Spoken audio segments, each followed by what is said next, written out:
On October 1, 2025, Roblox quietly inserted a single clause into its 40,000-word terms of use that gave it the power to legally erase its biggest critics from the internet. Most users, and even the platform's top creators, saw the update as just another routine notification to be clicked through and forgotten. The common belief online was that the sudden wave of copyright strikes against commentary channels was just YouTube's broken content ID system acting up again, or perhaps a rogue employee at Roblox headquarters. But the truth is far more calculated. This wasn't a glitch. It was the activation of a legal trap, meticulously set and designed to redefine what creators are allowed to say about a multi-billion-dollar platform while using its own content. This is the story of how a subtle change in corporate language became a weapon for censorship.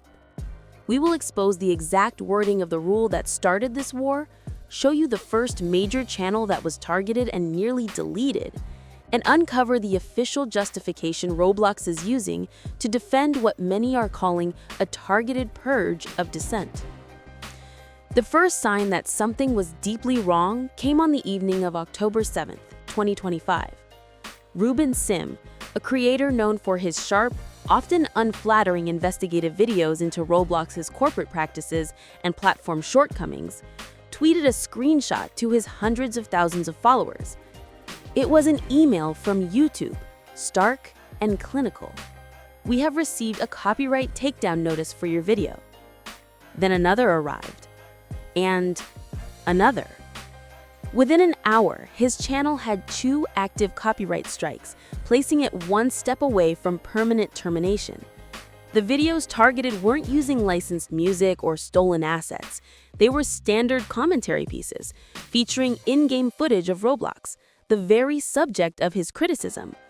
The claimant was unmistakable: Roblox Corporation. Panic rippled through the commentary community. If a channel as established as Ruben Sim's could be targeted, no one was safe. Initially, speculation ran wild. Many assumed it was a false claim, an abuse of the system that would be quickly rectified once a human at YouTube reviewed the appeal. But as other smaller critique channels began posting their own strike notifications, a chilling pattern emerged. Every targeted video shared 2 things in common: it was monetized, and it was critical of Roblox. This wasn't random, it was surgical. The real weapon, however, wasn't the copyright claim itself, but the legal text used to justify it. For years, creators operated under a simple understanding of Roblox's terms of use. The platform encouraged video creation. Its success was built on the back of free marketing from millions of creators on YouTube and TikTok. The rules around commercial use were widely interpreted to mean you couldn't take Roblox's in-game assets, like a 3D model of a hat or a piece of code, and sell them on a marketplace. Making monetized YouTube videos, which falls under the protection of fair use in the United States, was considered safe. It was the bedrock of the entire Roblox creator ecosystem. But the October 1st update changed everything. Buried deep within Section 2B, subsection 5, Roblox's legal team had inserted a new definition. We pulled the archives to compare text side by side.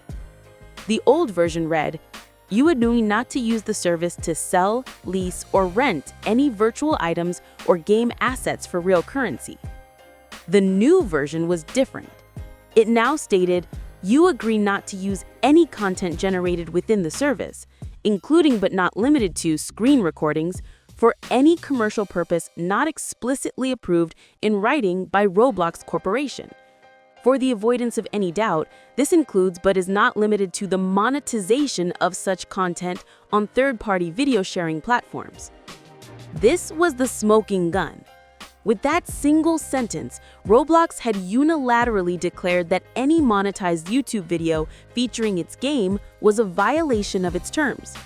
It didn't matter if it was a positive review, a neutral let's play, or a scathing critique. By agreeing to the TOS, a requirement to even launch the game, every creator had retroactively given Roblox the contractual right to issue a copyright takedown of their work. entirely bypassing the nuanced arguments of fair use. Fair use is a legal doctrine, but the terms of use is a contract. Roblox's lawyers had built a system where they could argue in front of YouTube that creators had willingly signed away their rights. The strikes weren't just punitive, they were a message. The platform that once fostered a vibrant community of commentators was now communicating in the cold, unambiguous language of a cease and desist. The message was clear. Your monetization is now contingent on our approval. And for channels dedicated to holding the company accountable, that approval would never come. This subtle change was in effect a kill switch for critical commentary. As outrage grew, Roblox remained publicly silent for 3 agonizing days. Behind the scenes, however, a narrative was being crafted. On October 10th, a statement was finally posted to the Roblox Developer Forum, a space typically reserved for game creators, not YouTubers. The post, attributed to their head of trust and safety, never used the words criticism or commentary. Instead, it framed the takedowns as a proactive measure to protect the community. The statement claimed that a number of channels had been using in-game footage to promote off-platform harassment, spread misinformation, and create a toxic environment for both our users and our employees. It argued that the updated commercial use clause was a necessary tool to help them demonetize bad actors who profited from what they called non-constructive engagement. The corporation was positioning itself as a benevolent protector of its user base, suggesting that the channels being struck were not legitimate critics, but toxic trolls profiting from hate. This justification was clever, but it fell apart under scrutiny. While some of the targeted videos undoubtedly contained harsh language, they were fundamentally works of journalism and critique, documenting legitimate issues within the platform, from moderation failures to questionable economic policies. By bundling all negative commentary under the vague umbrella of harassment and misinformation, Roblox was attempting to morally sanction its censorship. It created a pretext. They could now tell YouTube, advertisers, and the press that they were simply enforcing their TOS to keep the platform safe, all while conveniently ignoring the fact that the primary targets were their most effective watchdogs. An anonymous source, claiming to be a former contractor for Roblox's moderation team, later posted on a tech forum that the list of channels to be monitored was known internally as the Reputation Risk List. According to this alleged source, the policy update was fast-tracked after a series of negative videos in late summer caused a measurable dip in player sentiment scores, a key metric for investors. Roblox wasn't just trying to clean up its community. It was engaging in reputation management using copyright law as its instrument.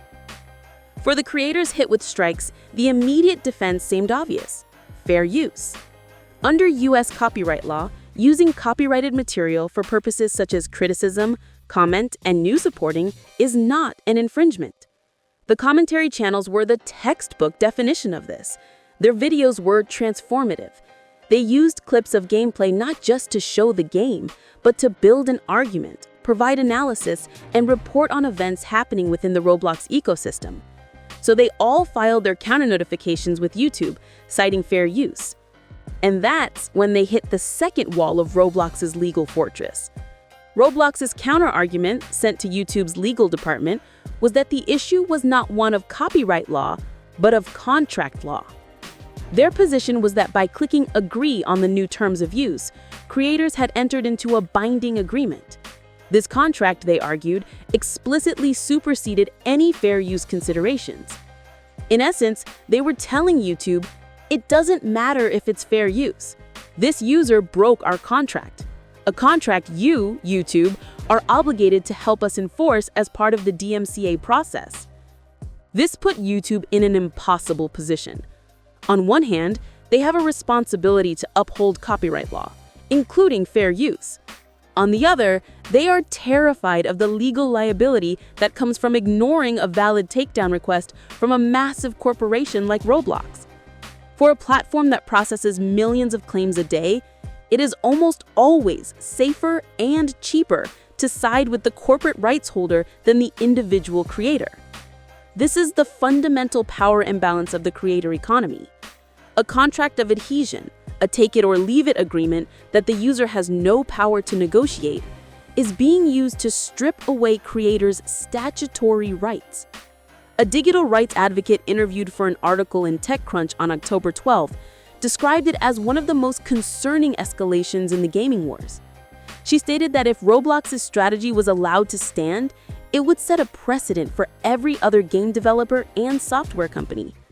Any company could insert a clause into their user agreement that effectively outlaws negative reviews, monetized tutorials, or any form of commentary they dislike. The very act of using a product would mean forfeiting your right to speak freely about it. This strategy isn't entirely new. It's an evolution of a tactic seen elsewhere in the gaming world. We saw a version of this with Nintendo's infamous Creators Program years ago, which demanded a share of ad revenue from YouTubers in exchange for the privilege of using their game footage. While that program was eventually shut down after massive backlash, it was built on the same core principle. The company, not the law, should determine how its intellectual property is discussed online. What makes the Roblox situation so much more dangerous is its subtlety and its contractual teeth. Nintendo's move was an overt and clumsy money grab. Roblox's move is a silent, legal maneuver that masquerades as a safety policy. It doesn't ask for a cut of the revenue. It establishes the legal framework to eliminate the revenue stream entirely for voices it deems undesirable. It's a quiet assertion of total narrative control, leveraging the automated, risk-averse nature of YouTube's enforcement system to achieve its goals with minimal public friction. By making this a toss issue instead of a public policy, Roblox avoids a messy, public fight about fair use, and instead reduces it to a simple, binary question for YouTube. Did the user violate the contract? Yes or no? But the community did not stay silent. As the scope of the takedowns became clear, creators began to organize. The hashtag Roblox is silencing, a reference to a previous movement, began trending worldwide on X, fueled by a mix of targeted commentary channels and their much larger allies. Creators like Creekcraft and Flamingo, who typically focus on gameplay, released videos explaining the situation to their millions of subscribers, bringing mainstream attention to what was initially a niche community issue. A petition on change.org demanding that Roblox revert the toss change garnered over 250,000 signatures in 48 hours. More importantly, creators began sharing strategies for fighting back. Some advised moving to platforms with stronger creative protections. Others began experimenting with new video formats that minimized the use of in-game footage, relying more on avatars, animations, and text to make their points. A creative protest against the new restrictions. The Streisand effect was in full force. By trying to suppress a handful of critical videos, Roblox had inadvertently spawned 1,000 more. The very issues they wanted to hide were now being discussed by a larger audience than ever before. And the company's heavy-handed censorship had become the biggest story of all. So what we are witnessing is more than just another creator drama. It is a critical battle for the future of digital expression. This isn't just about Roblox. It's about whether a user agreement can be weaponized to contractually eliminate a legal right. The core question is, who gets to control the narrative around a platform? The corporation that owns the code, or the community that gives it life? If a company can insert a clause that effectively bans monetized criticism, then the entire ecosystem of independent commentary, reviews, and watchdog journalism that holds these digital giants accountable is at risk. The very platforms that were built on the promise of democratizing voice are now crafting the legal tools to centralize and sanitize it. The fight being led by these Roblox commentators is a fight on behalf of every creator who believes they have the right to speak critically about the tools and platforms they use every day. This conflict between platforms and their users is one of the defining struggles of the digital age. Roblox's attempt to control its critics is just one chapter in a much larger story. To understand the tactics, the history, and the stakes of this ongoing war, the essential next step is to watch our playlist, Digital Deep Dives.